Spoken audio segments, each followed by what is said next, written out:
Hi everyone, welcome back to my mini blog. কি খবৰ আপোনালোকৰ সকলোৰে খবৰ ভাল নে? মোৰ একেবাৰে ভাল। এয়া জেঠিমা আৰু মই ওলাইছো বেংকলে বুলি একদম হাঁহি ওলাইছো। আমাৰ ওচৰৰে জেঠিমা এজনী আৰু মই। তাৰপিছত আমি আহি ষ্টেচন পালোহি যেহেতু আমাৰ ওদালগুৰি ষ্টেচনৰ পৰা বেছি দূৰ ঘৰ নহয়।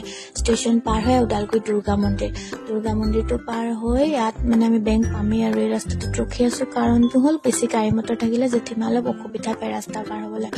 হ'লেও যেন তেন পাৰ হৈ আমি বেংক পালোহি। গেটৰ পৰা যিমানহে মানুহ মই ভাবিছো মোৰ কাম নহ'বই আজি। হৈ দাদাজনক সুধিলো, দাদাজনক সুধোতে দাদাজনে ক'লে যে অলপ তুমি বহিব লাগিব, ছাৰ অহা নাই। মই বহিব লাগে যিহেতু মনে মনে অলপ ভিডিঅ' কৰিলো আৰু তাৰপিছত মানুহ চাই আছো বহি কিনো কৰিম। মানুহ চাই থাকোতে এই পোৱালিটোৰ ওপৰত চকু পৰিল। চাওকচোন ইমান দুষ্টামি, মাকৰ লগত সি মানে খেলি আছে। সি একে গোটেই বেংকটো ঘূৰি আছে এনেকে, মাকে তাৰ পিছপিনে ধৰি আছে।